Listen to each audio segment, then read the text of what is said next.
Now, I am really excited about today's speakers. July 1st, 28 days ago, we were meeting at our last Entrepreneur meeting, and our speaker, one of our speakers today, was getting up and getting ready to go to work at his job in the Augusta County Correctional Institute, and had no idea that by 6:30 that afternoon he would be free and would be walking out the door. Literally had no idea. And so it's interesting that we're here just a month later, and to hear from Rojai Fentress. That day was life changing for him. He walked out of jail after having served 24 years of a 53-year sentence for a crime he didn't commit. And keep in mind, he is now 40 years old, but he went to jail at the age of 16, and he's now been free for a month, and he's going to tell us about what that's like. We're also going to hear from his attorney, Deidre Enright, who's going to give us some background and then introduce Rojai. And Deidre graduated from UVA Law School in '92 and moved to Jackson, Mississippi to begin defending death row inmates in post-conviction litigation. And in 1994, she came to Richmond to do the same kind of work. And then in 2008, she was tapped to start the Innocence Project at UVA School of Law. She's currently director of that project and led the effort to free Rojai for the last 6 years. So Deidre? Well, good morning, everyone, and thank you so much for Stan for inviting us into this group. I'm sitting next to Rojai Fentress, who just got out about a month ago. And I have to say, my bio always makes me sound much better than I actually am, so I really wish I could just stop right there, but I can't because I have to talk to you about Rojai. We're going to periodically share part of our some photos that we have to tell the story as quickly as we can about what happened to Rojai, and he and I will talk sort of together about that, and then to talk about what it took to get him out of the problem that he should have had nothing to do with. Rojai, you want to say hi to everyone before we get started? This is crazy. Thank you so much for the opportunity. And everybody who tuned in, thank you for the opportunity. Rojai was, while he was incarcerated, they had a kiosk where they were able to email and through JPay. So he could phone people and he could send emails, but Zoom is probably just a little bit more new to him than it is to the rest of us. So seeing everybody this way is relatively new and kind of nutty. Yes, it's dope. Oh my God. So I'm going to try this out and start with, see if I can make sure that you guys can see. Slideshow. Can everybody see that? Yep. Okay. So this photo, tell when this was taken, Rojai. I don't know, but can I get a retake? Like, who is that? What year was that, Rojai? I think 2012. So that was at King Mountain.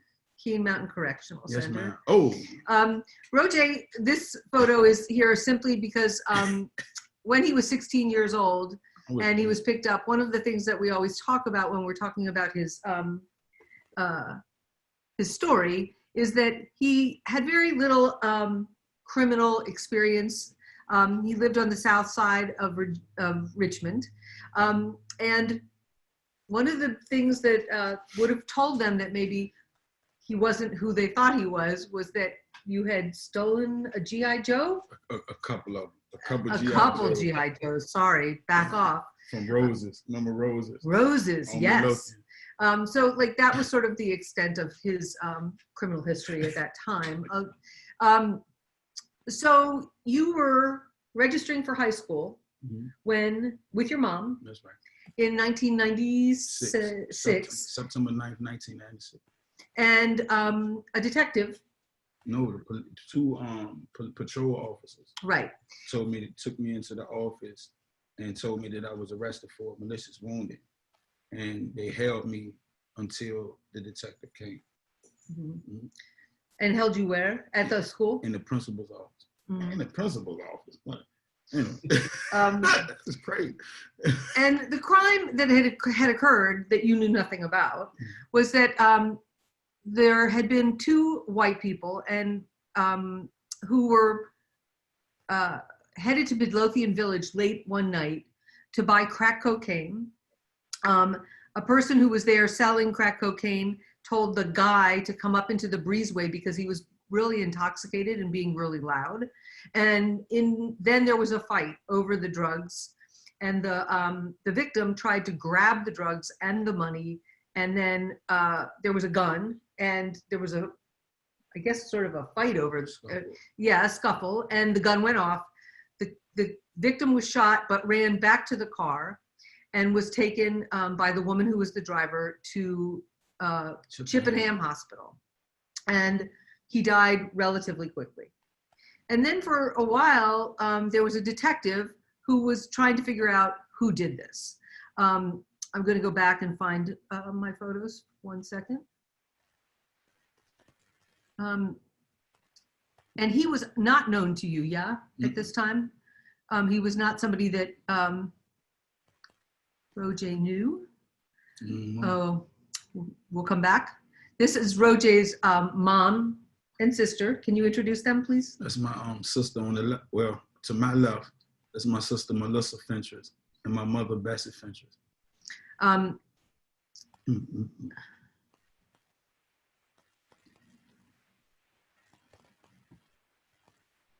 We'll come back. So this is Midlothian Village, the night that this all happened. People gathered afterwards to talk about what had happened and who saw what. This is the breezeway where the shooting happened. And this is Chippenham Hospital, where the victim was taken. Detective Hickman was the person who was assigned to work on Rojai's case. And you met him at what point? Did you come in contact with him?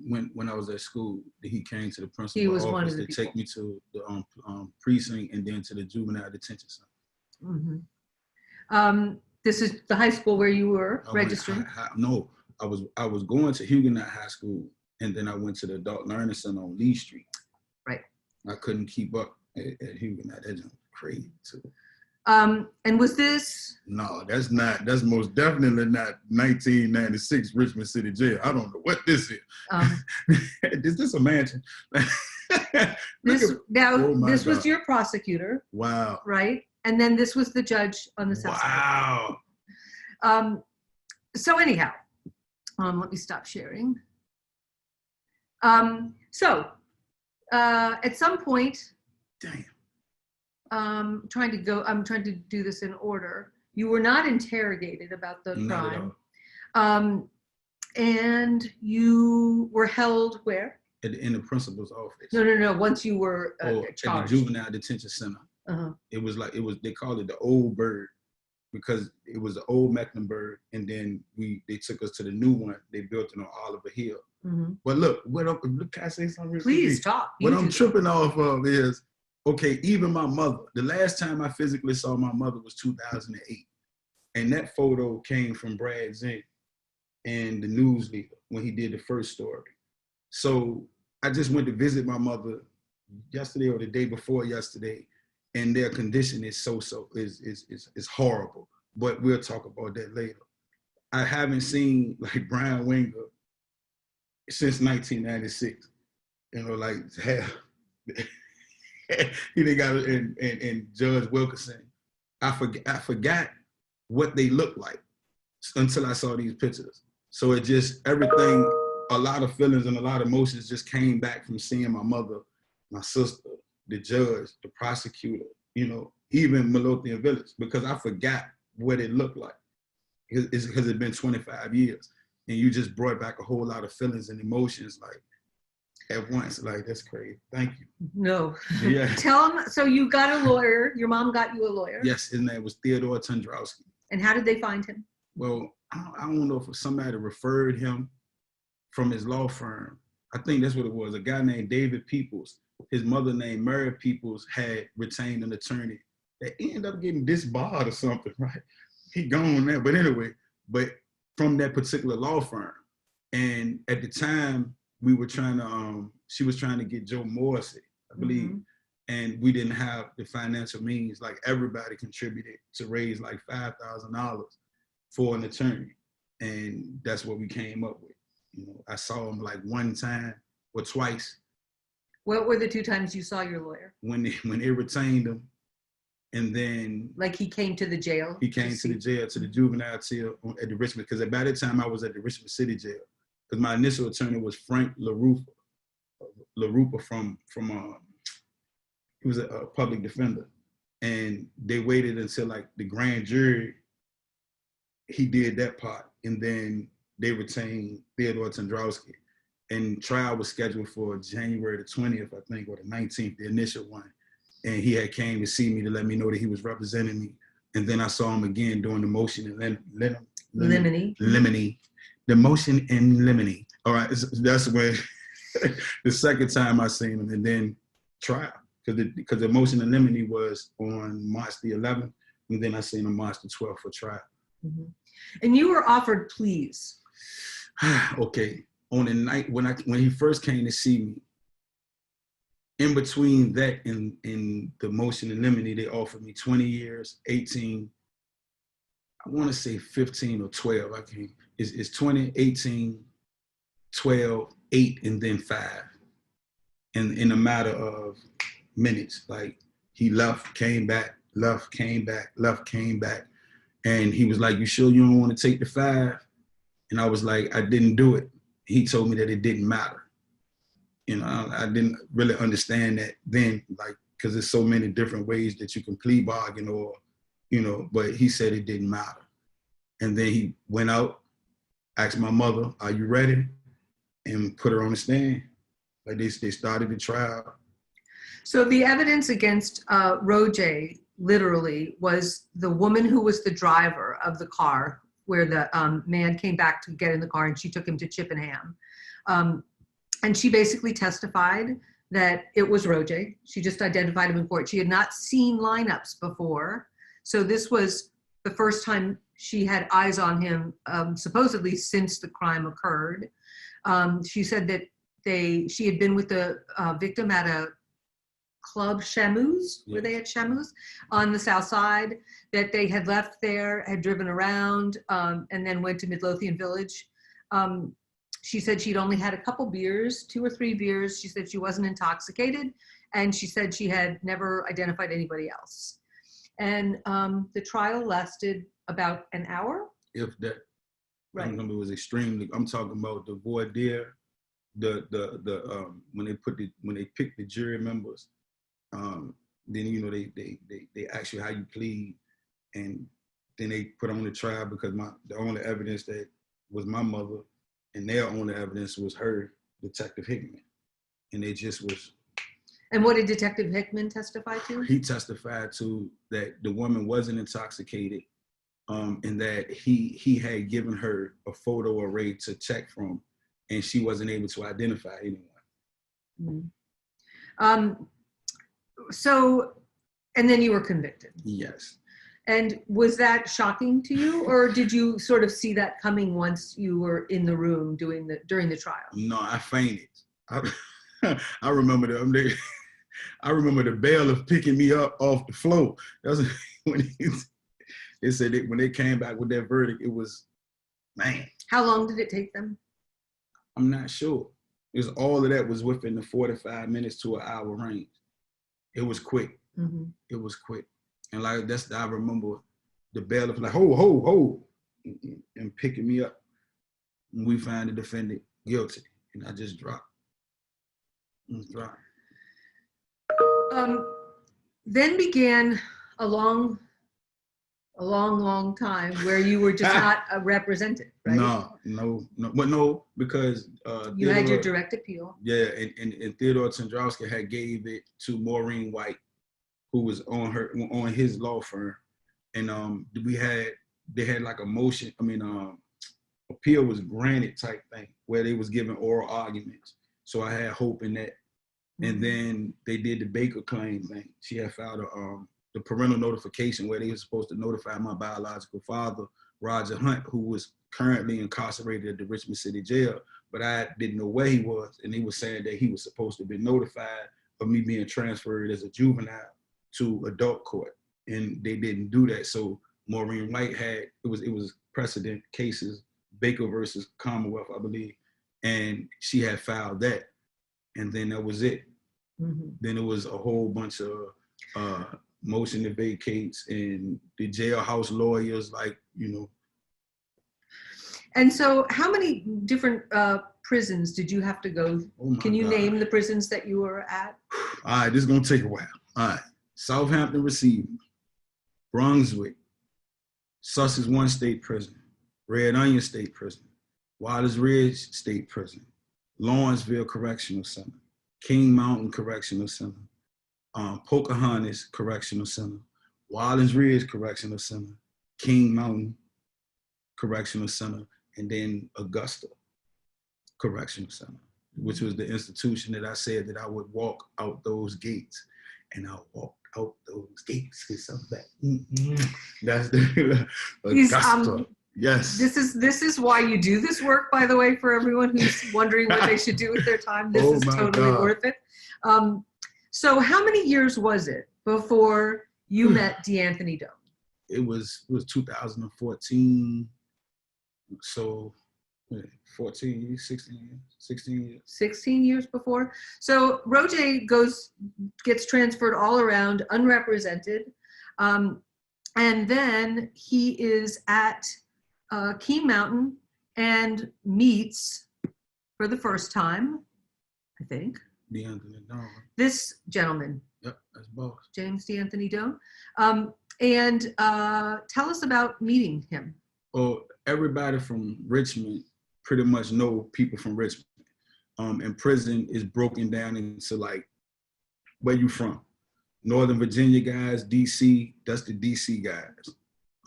804, which is, you know, the surrounding areas of Richmond, Petersburg, Hopewell, Charlotte, was, you know, they usually ride with Richmond guys. And then Tidewater with the 7 cities. So when you come to an institution, the people that you're more familiar with are the people from your own neighborhood. So, or not your neighborhood, but from your city. And which squashes a lot of, because during the time that I was arrested, it was a lot of beef in Richmond. So like if you're from the south side, you couldn't go to the north side, or you couldn't be in the east end and be from the west end. But when you're in prison, regardless of what was going on in the street, all Richmond guys stick together. So when, you know, they might have, it's like a gang type thing. Because like if Richmond guys get to beefing with the DC guys, they roll together and so on and so on. So it's like when a guy from Richmond comes to an institution, you have to know who this guy is, because this guy may need you to aid and assist them in whatever, cosmetics, you know, food, if somebody, you know, punking them or whatever, you know. So it's mandatory almost, because not too many people walk alone. I was blessed with the opportunity to be able to, like the DC guys, I rock with them, the Tidewater guys. Sometimes some institutions I was at, they didn't know where I was from, because I always was open to everybody. But that's how I met Boss. Like when he came to the institution, like, look, this Boss, I done heard about him. Boss is who? It's DeAnthony Doe. Okay. And his nickname is Boss. And like I said, he from Fairfield Court, which. But how did you come to meet each other and find out? That's how at the I was cutting hair. I was a barber at King Mountain Correctional Center, which is also another thing. You know, barbershops are social gatherings, places. But at King Mountain Correctional Center, the barbershop area is in the day room. So people will frequently come to that particular area for the meet. Because like when, say like the top tier has recreation, the bottom tier has recreation, but everybody get the opportunity to get their haircuts. And we call it beat and rec. And they'll come out and be in that particular area. So it was like, look, man, this Boss from Richmond, so on and so on. Where you from? Well, I'm from Fairfield. Well, who you used to be with? And that's how it go. You know, and then a little bit more and more, like, because it was like maybe 2 to 3 months before he confessed. And but tell them how that happened. He was bragging about one of the many crimes that he committed. When you look at it, you know, hindsight 2020, he was a menace, like robberies, murders, selling drugs, and he would talk about these things, which most people in prison talk about their crimes and brag about them. And one day he was just talking about shooting a drunk white dude around Midlothian Village. And when I approached him about the situation, I was like, look, that's what I'm locked up for. And he was like, well, what I got to do, whatever I do, I'll get it right, man. I ain't even know, because he was familiar with some of the people that I knew from the city, you know what I mean, family members and things of that nature. And I guess my character or you know, he did what he needed to do. And here we are, like. So he, D'Anthony Doan, again, without lawyers, wrote an affidavit for Rojai, fully confessing to what happened. He was saying how that night, he actually used to sell drugs in Churchill, but somebody was missing that night at Midlothian Village who would normally be selling. So they had brought D'Anthony Doan down to Midlothian. And some of the people in the family that were the big family selling the drugs at the time put people with him to sort of protect him that night because he wasn't familiar with Midlothian Village. And so he was saying, you know, he didn't expect two intoxicated white people to show up, and they were being loud, and well, at least the man was. And so, you know, this all happened up in the breezeway. And then he basically said, the gun went off, but he ran back to the car. So it was totally unclear to him that the person was even seriously injured at all. So he had no idea that anyone had ever died, and he had no idea that anyone had ever been arrested. And it wasn't even from where he was from. He just knew this family. So he signs an affidavit. They take it to federal court without lawyer. Rojai did this on his own, and he got assigned to a judge who basically said he didn't even order a hearing about this. He just said that he kind of knows what happens in prison, and people get together and confess to each other's crimes to help each other. That don't happen. Which is really not at all what happens, or at least if it did, I wouldn't have a job. Man, guys be trying to tell on people to get out of prison. You know, they don't, you know, own up or wear things that don't belong to them. And the crimes that they committed, they put on other people anyway. You know what I'm saying? They don't do that. We definitely, they especially don't seem to confess to things that would, for which there would be serious liability, which admitting to a murder, even if you were a juvenile and it was an accident. Anyhow, the good thing that happened after that is that Dwayne Betts, who was now a famous published poet author, had been incarcerated with Rojai when he was much, much younger. And he called our office, and I was fortunate enough to get that call. And he tried to explain to us that Rojai was sort of in the process of litigation, which and needed help.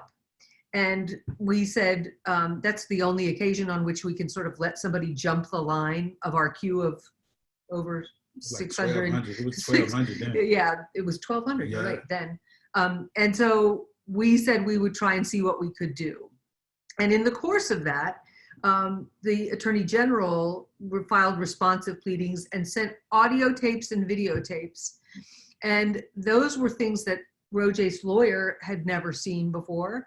And one of them was a videotape of Detective Hickman interviewing people who were with D'Anthony Doan that night in the breezeway.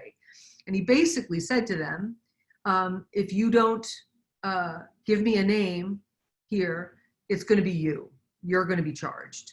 And so we had never seen those. And in fact, one of them, they brought in his aunt, one of the kids' aunts, who clearly had a relationship with the detective. And she basically said on videotape to him, to her nephew, look, this cop is a good cop. He's helped us before. And the line that was most profound to us was, he'll do for you if you do for him. So lo and behold, the name Rojai Fentress comes out of two different people's mouth. And that's how Rojai became the prime suspect in this case. The other piece of evidence was an audio tape of the surviving victim. And she was in a room with Detective Hickman where she says to him, first off, well, I was pretty well lit that night, which of course is in complete contradiction of what she testified to, which was that she was not intoxicated. And then he shows her two lineups. And this is significant to us legally because, for one, Rojai's not in either of those lineups. So at that time, it's pretty clear that they had some suspects in mind and they weren't Rojai. She taps a photo, we don't know who because it's just an audio tape, and says that she thinks that that is the person. So at trial, when she said, "I've never identified anyone else," and when Detective Hickman said she had never identified anyone else, both of them were not being accurate about what happened. So that is what started to be the beginning of the unraveling of this case. Now we've filed, several things are legally in place. We've filed a writ of, we've asked for a pardon, an absolute pardon. He's gotten a conditional pardon.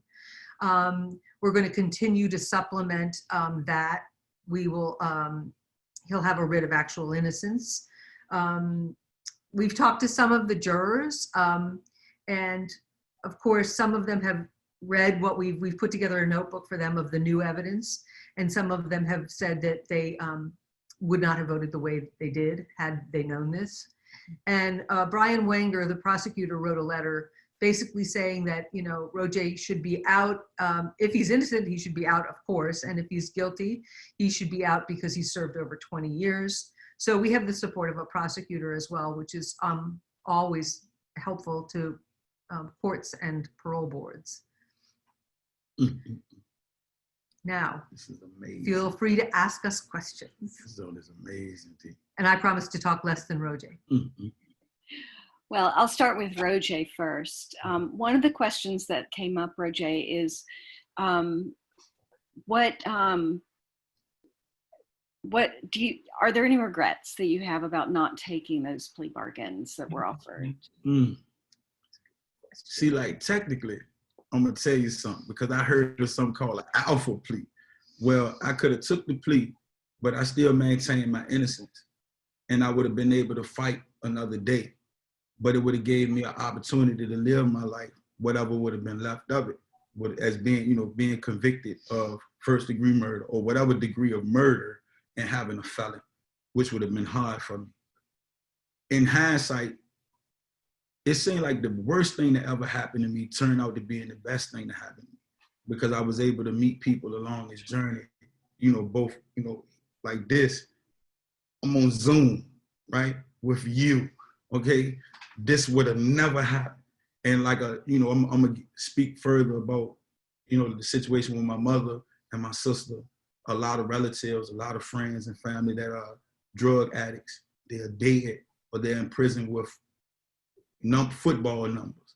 So it's kind of hard. I don't regret a thing. I don't think God make mistakes. And whatever I had to go through this. So, so how can this be compensated to you? It sounds like you've seen a lot of the positives of this. How else might you be compensated? It all was given back to me in one day when I kissed Milligan, the beautiful Labrador retriever. It was given all back. Like that moment, I haven't had a bad day. You know, my baddest day out here is my best day in there. You know, it in a matter of seconds, man. When they say you going home, that's the compensation I need. My family, my loved ones, and that was enough for me. So what's next for you, Rojai? Everything. No, look, well, I applied for a job at Coca-Cola, which I got to do the online interview by 3 o'clock because they gave me a 24-hour window to do that. Getting your driver's license. But today, I got to go to DMV, take my learners, get my ID, open the bank account, preparing to go to school this fall. You know, I haven't determined which community college I'm going to attend, but I'm going to get my associates, maintain a B+ average, and I'm going to transfer to a 4-year school, hopefully UVA. You know what I'm saying? So that's my plan. Take this all in, like sitting in this dining area on Zoom with the boss. This the boss right here. In the light, you should see the view, right? It's people running. What is this?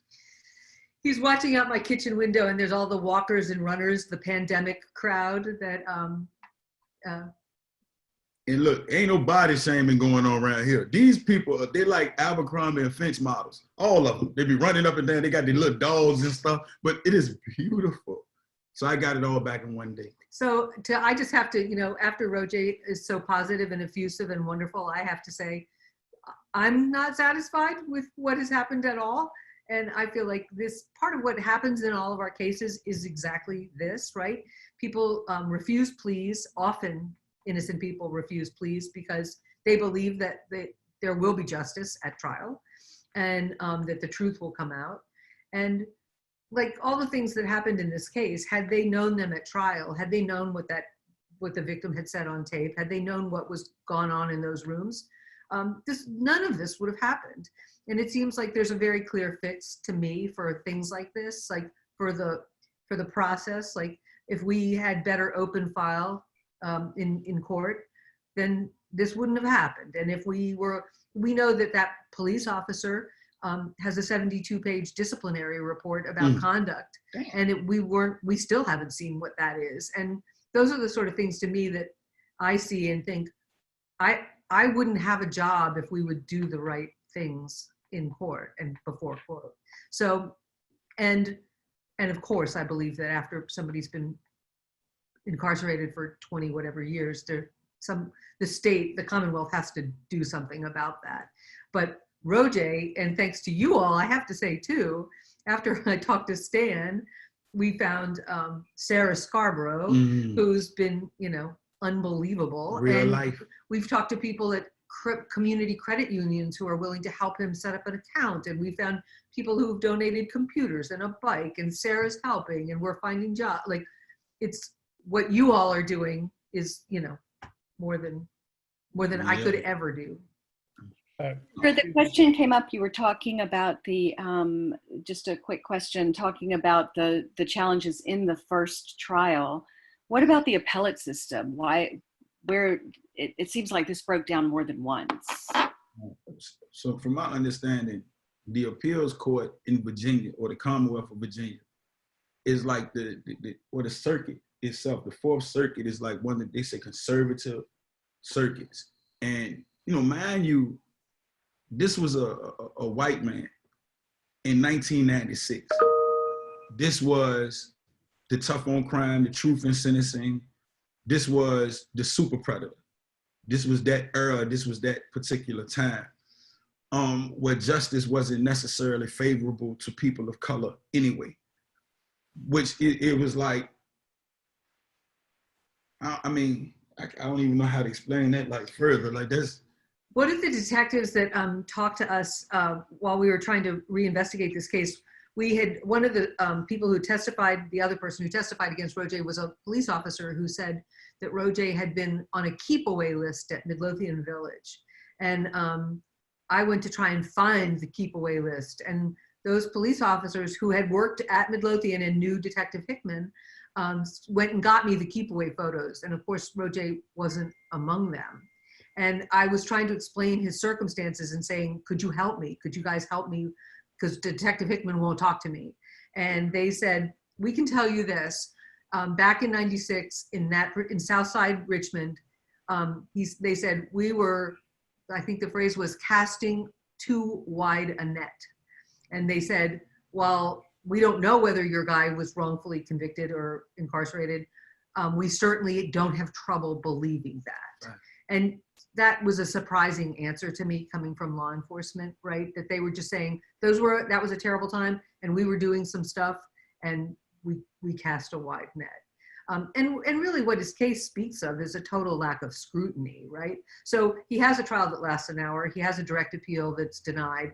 And in Virginia, that is the end of your legal representation. Right. So anything that happens post-conviction has to be that you can afford it, which most people have spent all the money they have at trial and direct appeal, or you have to get on the lucky list at an innocence project, which we're one of the Virginia ones. The Mid-Atlantic Innocence Project he works in Virginia as well, and all of us have backlogs. So to me, this is a terrible thing to say, but I feel like the Rojais of the world are the people who just got lucky and got to the top of the list because.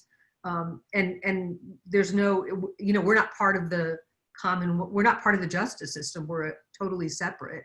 And it just shouldn't take an hour to get somebody convicted. And we've had me, Jenny Gibbons is the other director, Juliet Hatchett is a staff attorney. We've had 6 years of students working on his case. George Bradley. Yeah, and some people who have even graduated from our clinic, gone on to law firms and stayed on the case and done oral argument in it. So like that kind of Herculean effort shouldn't be what it is to get the likes of Rojai out. So I look at this as, you know, he's an argument for reform, but.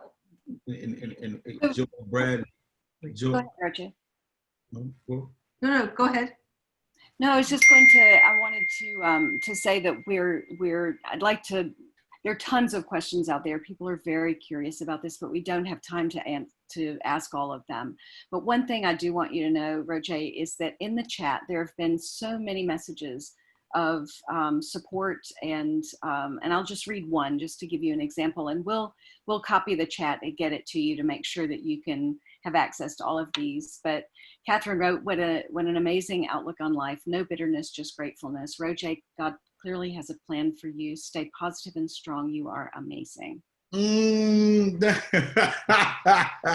get you the further questions and so that you can both see them. Yeah, I would like to second that. I've been looking at them and it's incredible.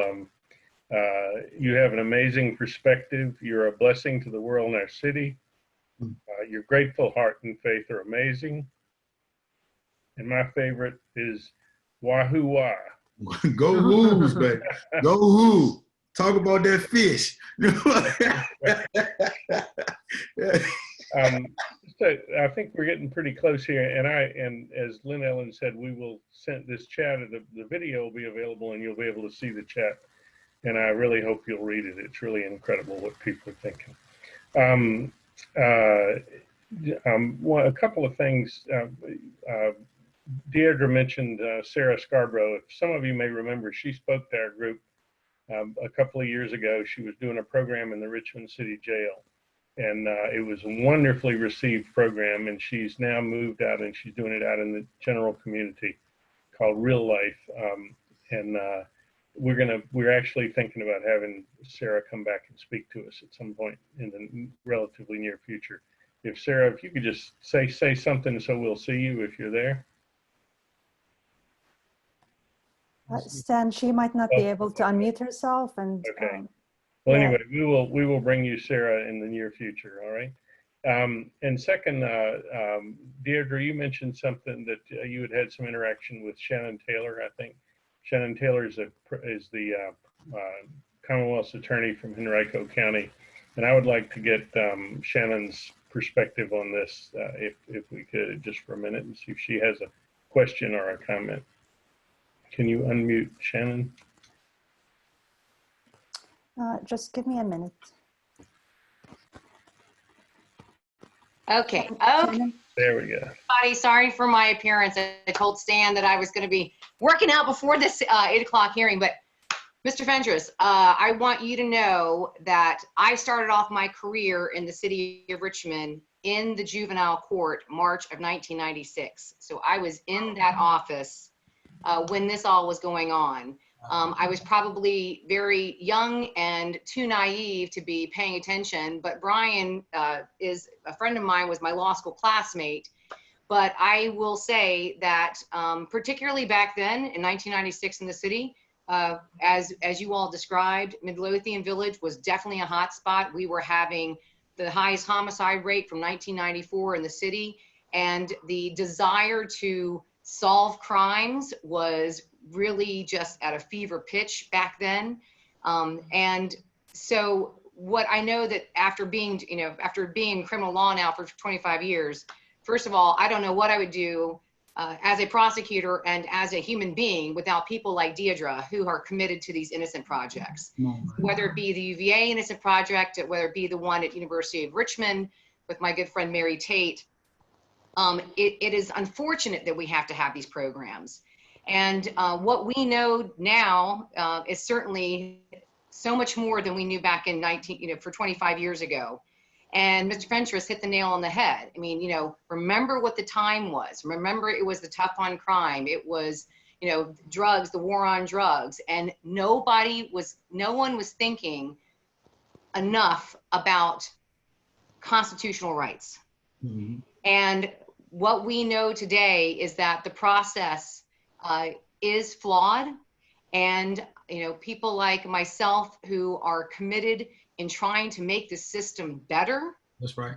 We got more work to do, but we have a General Assembly of members who are trying to do the right thing. I am very active, wanting to support that, and most importantly, the business community. Every member here on this panel, the support that you give the individuals out here and second chances is just, it's amazing. And Sarah, Scarborough, my good friend, I don't know what we would do without these nonprofits that are out there helping out every day. So Stan, I just thank you for letting me speak. Obviously this is something very near and dear to my heart, and I wish we didn't have to have cases like Mr. Fentress, but the idea that we can highlight the inequities of a system that is part of the foundation of our democracy, part of our nation, is a great educational experience for everyone here who's not seeing it day in and day out. And just thank you for every member of Entrepreneur who are supporting this, supporting Mr. Fentress, supporting good programs like the Innocence Project at UVA and Richmond. And Deidre, thank you for all the good work that you do. You're doing God's work, so thank you so much. Shannon, you're wonderful. That's dope. I'm so glad to hear that we have people like you. We didn't have people like you in '96. That's right. So thank you. That's right. Well, I would like to mention one more thing before we wrap up.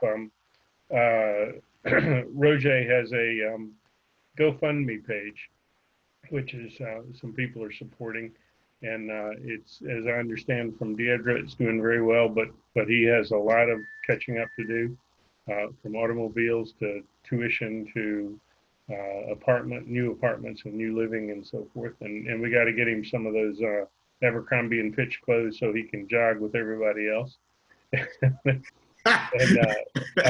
And so I will send out a link to that, but you can also find it by GoFundMe and Rojai Fentress, and it'll show up, and you support that.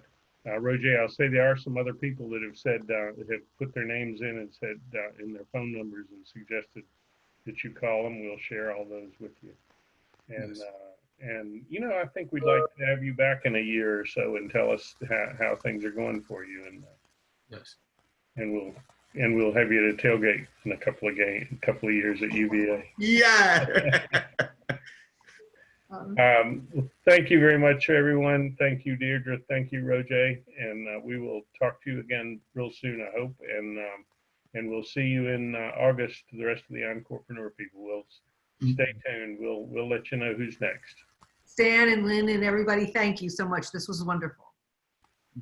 Oh my God. Thank you. Oh my God. Did you do so? What?